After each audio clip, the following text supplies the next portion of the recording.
Muy buenos días.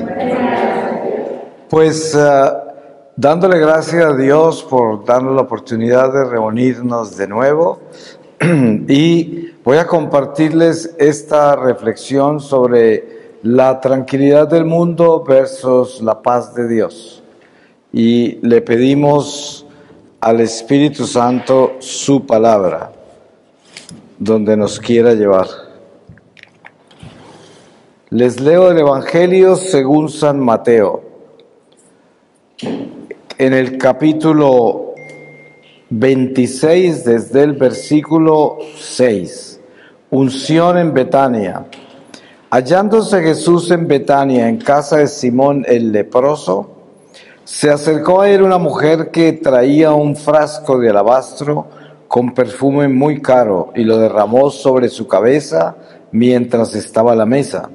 Al ver esto, los discípulos se indignaron y dijeron: ¿para qué este despilfarro? Se podía haber vendido a buen precio y habérselo dado a los pobres. Mas Jesús, dándose cuenta, les dijo: ¿por qué molestáis a esta mujer? Pues una obra buena ha hecho conmigo. Porque pobres tendréis siempre con vosotros, pero a mí no me tendréis siempre. Y al derramar ella este ungüento sobre mi cuerpo, en vista de mi sepultura lo ha hecho. Yo os aseguro, donde quiera que se proclame esta buena nueva en el mundo entero, se hablará también de lo que ésta ha hecho para memoria suya. Palabra de Dios. Pues yo creo que precisamente podemos tomar este pasaje como un ejemplo de lo que es lo más importante y lo que es secundario, ¿no?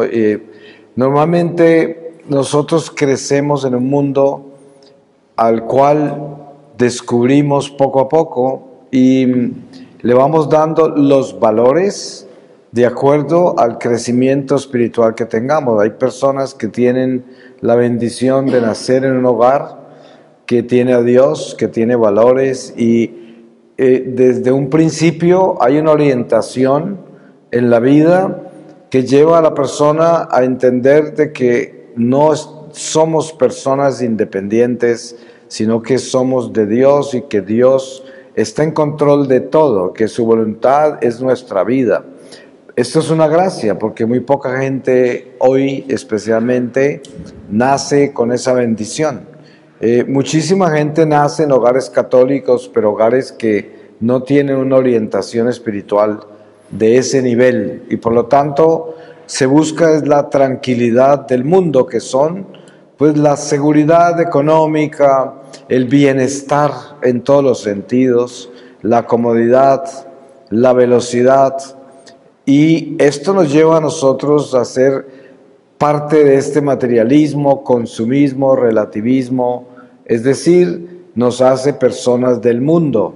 Y la tranquilidad en el mundo está amparada en esos factores. Si esos factores están cubiertos, una persona está aparentemente tranquila. La tranquilidad está basada en esos elementos. Ahora, la persona está aparentemente tranquila mientras no haya una amenaza más grande sobre su tranquilidad que esté por encima de sus capacidades naturales. Algunas personas llegan a conocer a Dios por medio de una tragedia, de algo superior a las fuerzas naturales, y así entran a buscar ya la paz de Dios, el gozo de Dios, y ya se dan cuenta que la tranquilidad del mundo no es la que tiene la fuerza que uno necesita para sobrevivir a todas las pruebas. Pero esto es una gracia, sabemos que todo es gracia de todas maneras, y Dios tiene un tiempo con cada alma. Nosotros encontramos gente que se arrepiente y busca un cambio de vida ya en su lecho de muerte, después de haber vivido toda una vida lejos de Dios, y de todas maneras la misericordia de Dios es muy grande y el que se arrepiente se salva. Ahora, sabemos que existe una escuela que se llama el purgatorio, donde aquellos que vivieron toda la vida lejos de Dios, se arrepintieron al último momento, tendrán que pasar por una purgación. y una purgación de acuerdo al nivel de cada persona. Esto solo Dios lo sabe. Pero entonces es fácil que nosotros, a pesar de tener la fe, a pesar de conocer a Dios, a pesar de practicar nuestra fe, como lo podemos hacer regularmente, sin embargo es posible que estemos divididos en la paz y en la tranquilidad, porque de repente sí, buscamos ese gozo y esa paz de Dios en la vida religiosa, sacramental, en la oración, pero de pronto tenemos una inversión grande en la tranquilidad de las cosas naturales. Y entonces, si las cosas naturales no están bien, entonces se debilita también la parte espiritual, se disminuye el nivel de la fe. Por lo tanto, uno se da cuenta que la fe y esa aparente paz de Dios que da la vida de oración, de sacramentos, de prácticas religiosas, cuando hay una amenaza a la tranquilidad del mundo, de las cosas naturales, entonces esa fe ya pierde mucha fuerza. Y se da uno cuenta que lo que sucede es que está más anclado y más edificado en la paz que da el mundo. Y la fe es simplemente un apoyo a esa paz del mundo. Entonces, cuando la paz del mundo se altera por alguna forma, entonces la fe también se altera, porque la fe está anclada a esa paz del mundo, por lo tanto no es una fe verdadera, es una fe que es del mundo. Y claro, no es fácil aceptar eso, porque uno se escandaliza con esto, dice, entonces yo nunca he hecho nada, entonces nunca he tenido fe. Pero no podemos llegar a esos extremos sin considerar de que nosotros como cristianos vivimos una jornada de crecimiento espiritual y de descubrimiento de Dios. Eso es lo que vivimos, porque el hecho de que usted esté renovado en su fe, que esté viviendo los valores cristianos, siéndole fiel a Dios, practicando su fe como es debido, eso no quiere decir que ya está muy adentro del conocimiento de Dios. Esto es una jornada, no es un caminar. Y mucha gente tiene que continuar esto en el purgatorio, porque no alcanza a entrar mucho. Entonces, pero precisamente cuando el Espíritu Santo es puntual con nuestra vida y nos da la oportunidad como la que tenemos hoy de adentrarnos un poco más en esta dimensión espiritual donde está Dios en plenitud, hablándonos, descubriéndose, llamándonos, invitándonos. Entonces es una bendición que Dios da para que nosotros vivamos la oportunidad de entrar en Él y elevarnos un poco más hacia Él, ¿no? Porque entre más nos elevamos hacia Él, más nos alejamos de la dependencia al mundo natural y sus eventos. Entonces, viviremos el mundo natural común y corriente como siempre lo vivimos, porque tenemos responsabilidades y Dios nos confió esta vida terrenal y a cada uno nos llamará de acuerdo a lo que nos confió. Eso está bien, pero es muy diferente cuando nosotros vivimos esta vida natural, edificados en Dios, con una estatura espiritual con la cual administramos nuestros derechos y deberes terrenales. Y digo derechos porque es el derecho a la vida que Dios nos da, que es un don. Él nos dio la vida y nosotros tenemos el derecho de administrarla con nuestra voluntad, porque Él nos da la libertad. Pero la invitación de Dios es a que nosotros, a medida que vamos creciendo en Él, descubramos que la voluntad divina es que nosotros sometamos la voluntad humana a Él. Porque la voluntad humana es un producto de la libertad que Dios nos da a nosotros para tomar decisiones de nuestra vida. Ustedes se dan cuenta el misterio que es el arcángel San Gabriel y la anunciación. En la anunciación hay algo demasiado claro sobre el perfecto amor de Dios por nosotros. Él, teniendo un plan perfecto con la Virgen María, una mujer escogida desde siempre. La prueba está que los profetas de antaño, siglos atrás, la anunciaban a ella.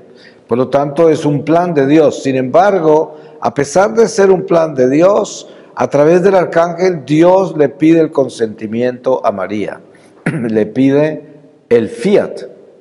Y vemos cómo Jesús, a la orilla del camino, con enfermos, con posesos, con leprosos, les pregunta muchas veces: ¿qué quieres? Él no se impone, sino que él pregunta: ¿qué quieres? Y para él es importante que le digamos: yo quiero esto. Y si es de acuerdo a la voluntad divina, él lo concede inmediatamente, porque es lo que Dios está comunicándonos a nosotros. Entonces, este caminar hacia adentro de Dios es lo que Dios quiere, para que nosotros entendamos que Dios tiene un plan perfecto, absolutamente perfecto, desde siempre. En el ejemplo de la Virgen María nos damos cuenta cómo ella era anunciada desde siglos de siglos atrás, y todavía no había nacido siquiera, pero ya estaba creada en el eterno presente de Dios, y además pertenecía a un plan perfecto. Pues no es nada difícil entonces darnos cuenta quiénes somos nosotros. Jesús, antes de su pasión, le está orando al Padre y le dice que ninguno de los que Él le dio se perderán, con excepción del hijo de la perdición, que es Judas. Pero eso quiere decir que nosotros ya habíamos sido escogidos desde siempre, porque nosotros somos ese pueblo que Dios Padre le dio a Jesús. Y esto hace más de 2000 años, pero en el eterno presente de Dios no existe el tiempo.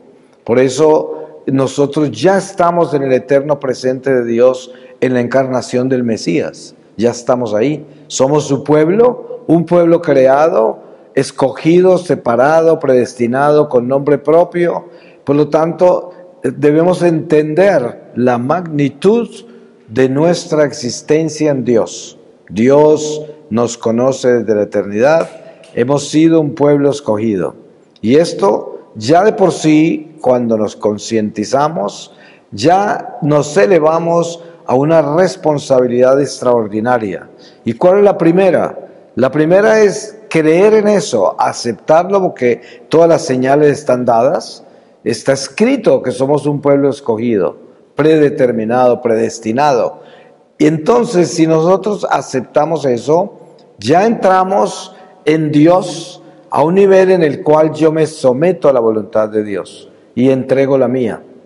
Entonces, ya no es lo que yo quiero, sino lo que quiere Dios. Y el ejemplo está en Getsemaní, con la oración de Jesús en el huerto.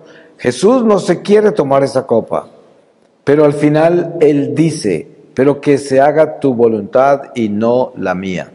Y esto es un ejemplo de que, a pesar de lo dolorosa que era la situación que vivía Jesús en el huerto de Getsemaní, sin embargo, Él lo sometió a Dios.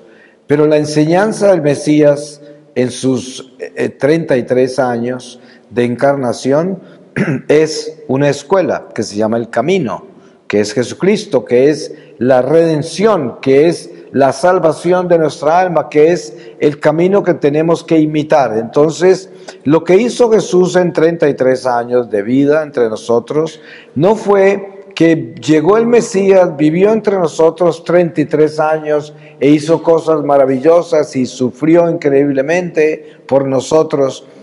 Eso pues puede ser parte de lo que podamos decir de Él, pero lo más importante de lo que Él hizo es que Él, en cada paso que dio, nos enseñó cómo llegar a casa, porque Él trazó el camino y debemos imitarlo a Él. Entonces, la vida pública del Señor, por ejemplo, que es una vida evangélica, la vida en que presenta la palabra, la verdad, para que vivamos con ella, esa vida para nosotros es una escuela. No es simplemente el Mesías hablando de Él y mostrándonos quién es Él y actuando como Dios entre nosotros con todos los prodigios, portentos, milagros. No, Él es el Maestro que nos está enseñando cómo regresar a la casa que perdimos por culpa del pecado original. Entonces, el descubrimiento de Dios para nosotros liberarnos de buscar la tranquilidad del mundo y entrar en la paz de Dios es darnos cuenta que es la voluntad de Dios la que debemos adquirir, a la que nos debemos someter. ¿Y cómo se hace esto? Porque es muy fácil hablar de estas cosas, pero ¿cómo se hacen? Y el secreto de esto está en que yo voy a buscar en mi vida mi forma de orar. ¿Cómo oro yo? Porque cuando yo le pido algo a Dios, una necesidad que tenga, cualquier momento que tenga en mi vida, estoy sujeto al resultado de la oración de acuerdo a mi voluntad, o estoy convencido de que la respuesta perfecta a mi oración es lo que Dios quiera. Porque esta es la diferencia entre la voluntad humana y la voluntad divina. Yo oro y tengo necesidades y se las presento a Dios con fe y le pido a Dios lo que yo necesito. Pero si yo a eso no le antepongo de que, Señor, pero que no se haga mi voluntad sino la tuya, entonces yo quedo pendiente de que el resultado de mi oración sea mi voluntad, lo que yo quiero, y no lo que Dios quiere. Por eso siempre, para estar libres de buscar la tranquilidad temporal y encontrar la paz de Dios, tenemos que someter nuestra voluntad humana a Dios, en todo lo que hacemos, y estar convencidos que Dios tiene un plan mejor. Miren, les doy un ejemplo de lo que es el plan A, comparado con el plan B, humano. Dios, en la encarnación del Mesías, tiene un plan que ni María ni José lo conocen. Ellos se despiertan a ese plan, pero la Virgen María no sabía que el niño iba a nacer en una pesebrera. Eso no lo sabía. Eso ocurrió como si fuera un accidente por ser abandonados, rechazados en Belén. Y normalmente la gente que observa el nacimiento de Jesús en Belén y lo observa desde la religión, se siente ofendida con los belemitas porque dice cómo rechazaron al Mesías, gente mala, ¿no?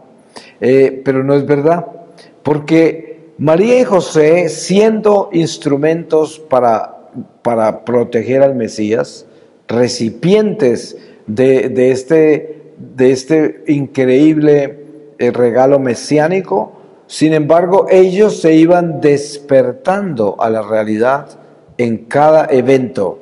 Entonces, ellos humanamente, por sentido común, buscan el bienestar del niño y tocan todas las puertas de Belén. Y son rechazados. ¿Por qué? Porque Dios tenía un plan, el plan A. Y el plan A de Dios era la pesebrera. No era ninguna casa de Belén. Entonces, externamente nosotros decimos, ¿cómo pueden rechazar a esa familia? ¿Cómo pueden hacer eso? Es que Dios lo quería así. A esa familia no la rechazaron. Esa familia tenía que llegar a esa pesebrera. Y ese es el plan de Dios. Pero des en cuenta lo absurdo que es. Nuestra voluntad humana diría, ese niño tiene que nacer en un lugar más apropiado y sobre todo es el Mesías. Pero no, eso no es lo que Dios quiere. Dios hace algo diferente. Y eso sucede en nuestra vida natural. Hay personas que, una pareja muy joven se casa y tiene un trabajo pequeñito, y un apartamento pequeñito, y un carrito pequeñito, y un sueldo pequeñito, y de pronto les llega un hijo, y entonces las oraciones son, necesito un apartamento más grandecito, un empleo más grandecito, un sueldo más grandecito, un carrito más grandecito. Eso es el sentido común, el sentido por el cual nos guiamos nosotros. Pero a lo mejor Dios tiene otro plan, y quiere que esa pareja se quede así de chiquita, y se quede en estas limitaciones, porque así lo quiere Dios y es lo que quiere hacer con ellos. Pero en el sentido común nosotros buscamos esa tranquilidad temporal y natural justificada, porque es la forma en que actuamos y que navegamos en esta vida. Entonces, la enseñanza que debemos seguir y el crecimiento que debemos buscar es aprender a someternos a la voluntad de Dios sin miedo, porque ¿qué vamos a perder si Dios todo lo hace perfecto? Por dolorosa que sea su decisión y su voluntad. Porque les doy un ejemplo humano y natural. Yo salí de Colombia muy jovencito y siempre viví como extranjero, en Alemania, en California, en muchos sitios, y nunca participé en política. En todos mis años de vida nunca fui a unas elecciones, porque no estaba vinculado a ninguna nación en particular. Y de mi propia nación donde nací no tenía absolutamente nada en común. Pero después de que me secuestraron en Colombia a los 47 años, comencé a conocer algunas cosas de Colombia y de su realidad política y todo esto. Entonces, años después, siendo yo misionero, hace 2 años ya, aparece un político que es un guerrillero que está aspirando a la presidencia. Y como yo había sido secuestrado por ellos, yo dije, yo tengo que participar en esto, esta gente no se puede tomar el poder. Y comenzamos una batalla espiritual por internet, que mucha gente que me conoce alrededor del mundo se unió con nosotros y lo hicimos por 18 meses, todos los días, 2 veces al día. A pesar de que yo viajo todo el tiempo, sin embargo, siempre estábamos conectados a la misma hora y resulta que el día de las elecciones ganó el guerrillero, ¿sí? Y claro, mucha gente dice, ay, pero Colombia es un país de gente de oración, y miren, pero nada que ver. La voluntad de Dios fue otra, ¿no? Y nada se mueve sin su voluntad. Sin embargo, les digo, ese día en el Santísimo, ahí en el oratorio de nuestra comunidad en Bogotá, teníamos el Santísimo expuesto y yo miraba al Señor sin ninguna pregunta en mi corazón, solo lo miraba, ¿no? Era como, pero lo único que yo recibía del Señor es, ¿no? Eso era, ahí quedamos los dos, así de que en ese silencio de ese continúo, porque me he dado cuenta que Dios sabe cómo hace las cosas. Esta vida temporal es una escuela de almas, es lo que es, y todo es una lección. Entonces, uno no puede apegarse a nada, ni a su patria, ni a nada, ni a nadie. Uno tiene que apegarse a Dios y saber que Él sabe, que Él puede, que Él conoce, que Él lo creó todo, que desde siempre todo está hecho. Esto es una paz muy grande para nosotros si entramos en Dios en esa forma. Ahora, esto nos soluciona el estado natural de nuestra vida, porque pasaremos por dificultades, como por ejemplo, aceptar que esos guerrilleros se toman el poder y empiezan a destruir el país. Eso no es fácil, porque uno se da cuenta de cosas horribles, pero ¿qué puede hacer? Dios lo quiso así. ¿Cuántas veces Dios no entregó su propio pueblo hebreo y lo entregó a reyes malos por 400 años a veces, ¿no? Entonces uno no se da cuenta que en el plan de Dios lo primero que quiere enseñarnos es no te confundas con la vida temporal, porque no es nunca lo que tú crees. Simplemente navega a través de ella conmigo para que llegues a casa. No, nuestra casa no está en este mundo. Yo siempre tomo como bandera el testimonio de Jesús ante Pilato cuando él le pregunta si es rey. Y Jesús le contesta, tú lo has dicho, yo soy rey, pero mi reino no es de este mundo. Si fuera de este mundo, mis ángeles vendrían a rescatarme.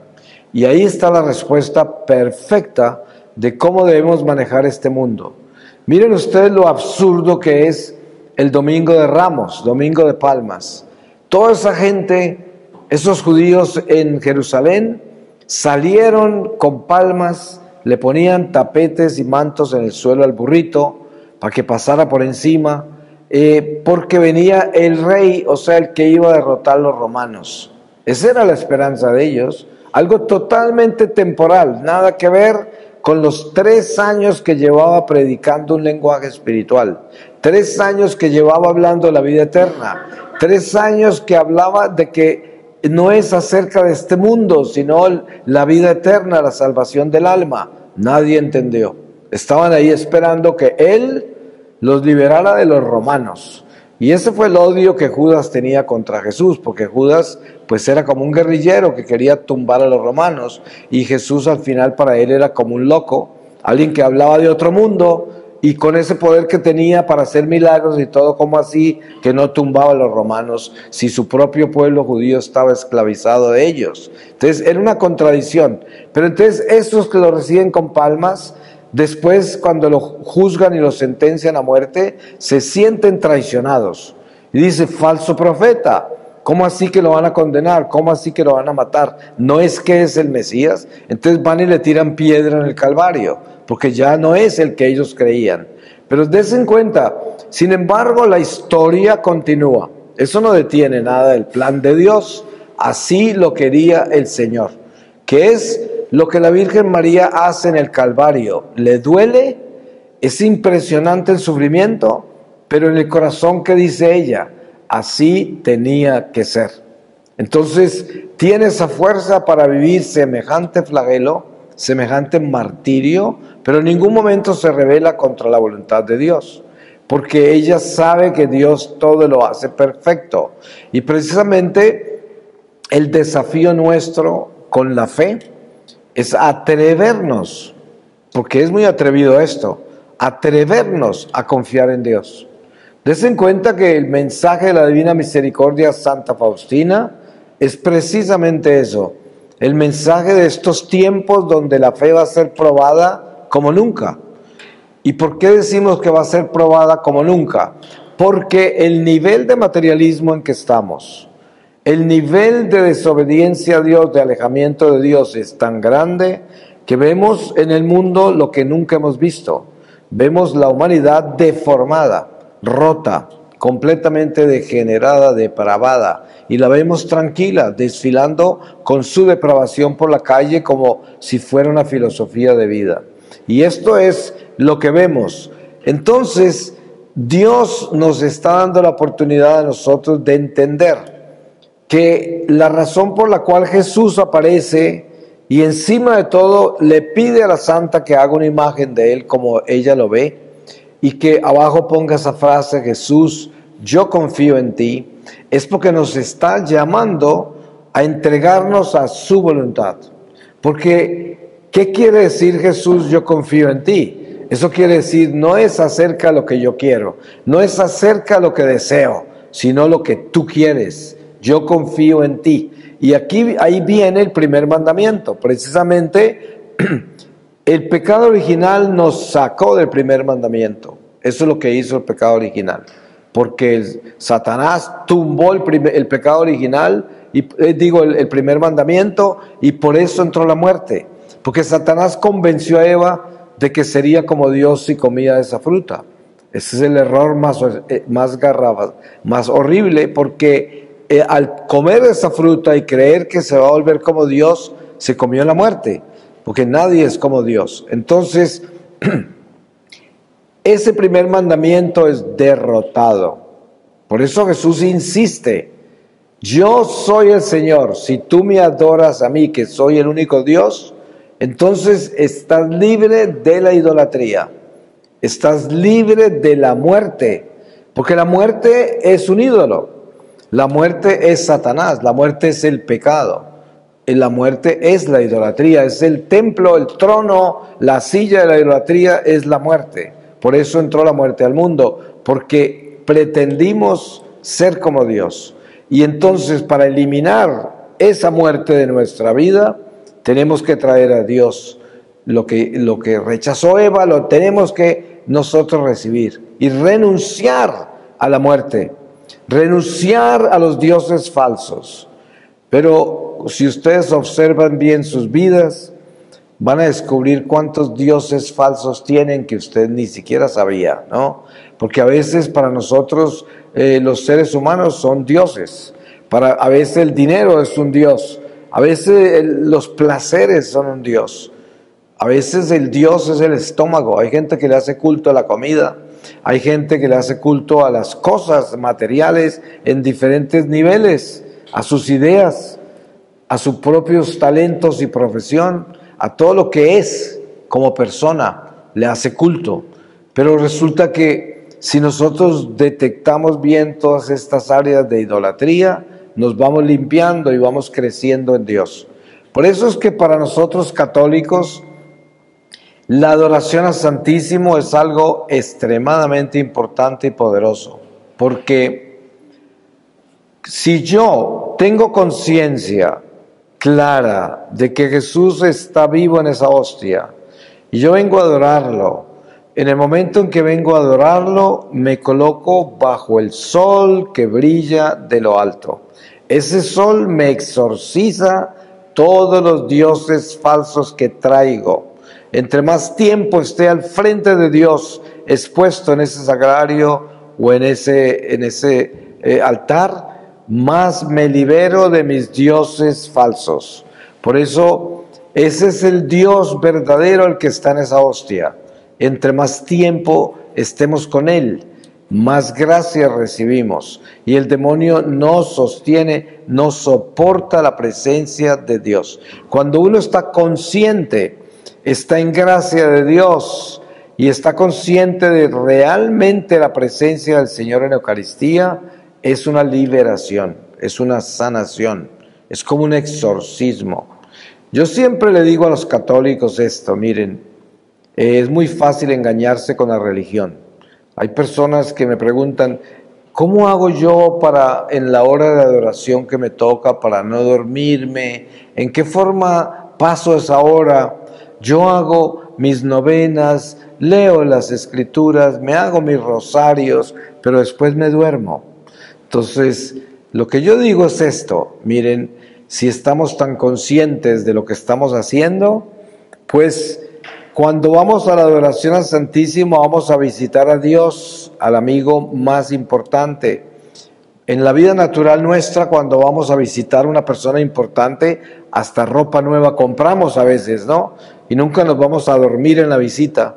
Y tampoco necesitamos entretenernos mientras hacemos la visita. Estamos ahí todos emocionados por la visita tan importante. Entonces, si Dios en mi corazón verdaderamente está vivo en esa Eucaristía, ¿cómo así que yo tengo que llegar ahí a entretenerme y después me duermo? Entonces, ¿a quién estoy visitando yo? Por eso no nos podemos engañar. Uno no puede engañarse. Si usted realmente sabe, cree que Jesús está en esa hostia, pues entonces sabe que ese es Dios. Es como para quedarse en un éxtasis, estar en presencia de Dios, así. Pero si no es así, revise su corazón. Y confiésele al Señor también, Señor, aquí estoy. Pero si yo creyera que tú estás ahí, el Dios soberano y todopoderoso, estaría casi en éxtasis acá. Así de que me falta mucho, mucho para entrar en esta dimensión de la fe donde yo sé, hasta la última célula de mi ser sabe que tú estás ahí. Porque miren ustedes lo que sucede con todos los que han tenido un encuentro con Dios, incluso en un éxtasis. Miren los profetas, Daniel, el mismo profeta Juan, todos, ¿qué hacen? Se lanzan al suelo, incluso con la presencia de un ángel, ¿no? Al suelo, los ángeles dicen, levántate, yo soy otra criatura, a mí no me adores.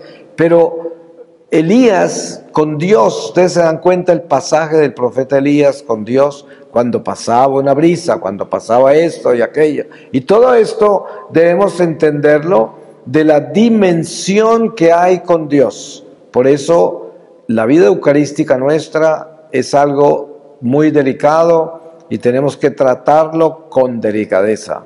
Y también tenemos que ser muy sinceros, no podemos mentirnos. Tenemos que desafiarnos.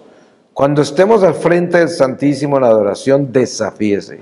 Diga usted, verdaderamente, desde la célula más pequeña de mi ser, estoy convencido, de verdad, 100%, que tú eres Dios y que estás al frente mío en esa hostia. Es verdad que yo lo siento así, porque yo tengo la información religiosa, la palabra revelada, las tradiciones sagradas. Tengo mucha información que me lleva a sentarme ahí pensando que ahí está. Pero pensar, conocer que ahí está, eso no es fe. Eso no tiene nada que ver con creer. Para llegar a creer y llegar a estar en presencia de Dios con un convencimiento absoluto, yo tengo que tener hasta la última célula de mi vida comprometida. Y eso es un crecimiento. No podemos sentirnos mal si en esta reflexión encontramos con que ni hemos avanzado en eso de llegar a Dios y estar compenetrado con su presencia. Qué bueno que uno se sienta así y descubra que así está, porque eso quiere decir acabó de recibir una gracia de Dios, porque todo es gracia. Y cuando Dios nos quita el velo de la ignorancia o del no saber cosas de Él, eso quiere decir que nos permitió entrar un poco más hacia Él. Y esa es la gracia más grande que usted pueda tener. ¿Sabe qué hacen las almas en el purgatorio? En medio del sufrimiento de tener que llenar de amor todas las áreas de desamor de la vida terrenal, que por eso están ahí, a medida que van creciendo, van adentrándose más en Dios. Hasta que un día entran a la bóveda celestial en la plenitud. Ahora, lo que Dios quiere es que nosotros avancemos lo más que podamos mientras estamos acá. Es una oportunidad inmensa que Dios nos da y que nos dice, quiero que me descubran lo más que puedan ahora que están acá. No esperen hasta salir de este cuerpo y entrar a la plenitud espiritual. Háganlo desde ahora, para que se den cuenta cómo avanzan. Porque estando en esta carne, nosotros avanzamos mucho más rápido porque estamos en un estado de gracia, un estado de compasión por las limitaciones que tenemos, por la cárcel en que estamos de la carne mortal. Eso es compasión de Dios, misericordia. En el momento que el alma sale y está libre de esto, entra en la justicia. Ya no hay nada que hacer. Todo lo que pudo avanzar usted estando en este cuerpo ya terminó. En el momento que se desprende el alma, ya terminó, ya hizo lo que alcanzó, lo demás es purgante, a no ser de que entre a la gloria. Pero es importante ponerle cuidado a todo lo que el Espíritu Santo nos va mostrando durante esta jornada, porque es algo que si lo aceptamos, lo asimilamos, lo asumimos y además lo amamos como gracia de Dios, crecemos, avanzamos, nos adentramos. Y desen cuenta que las cosas de Dios son absolutamente claras y sencillas.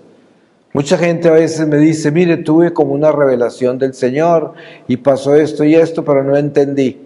Yo digo, ¿saben qué? Cuando Dios verdaderamente se manifiesta, uno entiende todo, porque Dios no es de confusión. Dios no da mensajes raros. Dios no viene con 3 números y 4 secuelas de no sé qué. No, Dios habla claro. Habla claro. Mire que a los reyes malos les tenía un profeta al lado para interpretarle los mensajes, como el profeta Daniel, que le interpretó las visiones a ese rey. Porque Dios trae todo perfectamente ordenado, ¿no? Con Dios no hay desorden. Entonces el que diga, tuve una visión muy confusa, pues entonces olvídese de ella porque eso no está claro, eso no es de Dios. Las cosas de Dios son absolutamente sencillas y claras, no hay confusión. Entonces lo que Dios quiere de nosotros realmente es que nosotros progresemos hacia dentro de Él, porque toda nuestra vida en Dios es interior. Ustedes saben que la vida exterior es simplemente un plano donde actuamos con lo que logramos adentro, con lo que logramos interiormente. Usted actúa afuera de acuerdo a sus intenciones. ¿Y de dónde vienen las intenciones? Vienen de su corazón. Por lo tanto, vienen de adentro, vienen de sus ideas. ¿Y sus ideas dónde están? Adentro de usted. Entonces, todo lo externo es una plataforma de acción donde proyectamos y materializamos lo que hemos concebido dentro de nosotros, bueno o malo. Entonces, por eso, entre más nos adentramos en Dios, más actuamos en Dios en lo exterior, porque nos llenamos más de Él y tenemos más sabiduría de Él. Y este es el desafío, tenemos que crecer así. En esa forma nos espiritualizamos, porque Dios es espíritu. Y al entrar en el Espíritu de Dios, nos convertimos en personas espirituales. Y el Espíritu de Dios nos trae el gozo y la paz de Dios y nos libera de la tranquilidad del mundo. Porque ya no nos afecta el mundo cuando está mal, cuando no nos va bien, cuando tenemos conflictos en el mundo, no nos deprimimos, ni nos confundimos, ni nos estresamos, sino que lo vivimos con la paz de Dios. Y sabemos que si Dios lo quiere así, está correcto, a no ser de que lo que me sucede a mí es culpa de mi pecado. Esa es otra cosa. Si yo tengo un desorden en mi vida y malas consecuencias por algo malo que hice, eso no es la voluntad de Dios. Dios no lo quería así. Usted lo convirtió en eso, por el pecado y la desobediencia. Pero si yo vivo una vida ordenada, estoy en obediencia a Dios y me pasan cosas raras, malas, difíciles, glorifique a Dios, porque Dios lo está moldeando, Él permitió eso por alguna razón y es bueno, a pesar de lo malo que se vea, a pesar de lo absurdo que se vea, es bueno. Pues voy a pedirle al Espíritu Santo su palabra y sellamos con esta lectura. Les voy a leer a ustedes de la epístola a los Efesios. En el capítulo 2, desde el versículo 1, la salvación en Cristo, don gratuito. Y a vosotros que estabais muertos en vuestros delitos y pecados, en los cuales vivisteis en otro tiempo según el proceder de este mundo, según el príncipe del imperio del aire, el espíritu que actúa en los rebeldes, entre ellos vivíamos también todos nosotros en otro tiempo, en medio de las concupiscencias de nuestra carne, siguiendo las apetencias de la carne y de los malos pensamientos, destinados por naturaleza, como los demás, a la ira de Dios. Pero Dios, rico en misericordia, por el grande amor con que nos amó, estando muertos a causa de nuestros delitos, nos vivificó juntamente con Cristo, y por gracia habéis sido salvados, y con Él nos resucitó, y nos hizo sentar en los cielos en Cristo Jesús, a fin de mostrar en los siglos venideros la sobreabundante riqueza de su gracia, por su bondad para con nosotros en Cristo Jesús. Pues habéis sido salvados por la gracia mediante la fe. Y esto no viene de vosotros, sino que es un don de Dios. Tampoco viene de las obras, para que nadie se gloríe. En efecto, hechura suya somos, creados en Cristo Jesús, en orden a las buenas obras que de antemano dispuso Dios que practicáramos. Palabra de Dios. Y des en cuenta lo lindo que es el final de este pasaje cuando dice las buenas obras que Dios predestinó para que practicáramos. Entonces, incluso las cosas buenas que hacemos ahora, Dios nos las dio ya desde antes. Entonces, es que todo lo hacemos porque Dios lo hizo. Y por eso sería absurdo no vivir en la voluntad de Dios, insistir vivir en nuestra voluntad humana. Es como un pescado afuera del agua, ¿no? No se puede pretender hacer eso. Entonces, el llamado de Dios es vivamos en su voluntad. Y la voluntad de Dios es muy sencilla. Es nuestra santificación. Hay mucha gente en lo más sofisticado del mundo aprendiendo la divina voluntad. Y yo les digo, ahórrense en todo eso y lean el Evangelio. La voluntad de Dios es nuestra santificación. Sea bueno y vive la voluntad de Dios. No le busque más. Eso es lo que es. Amén.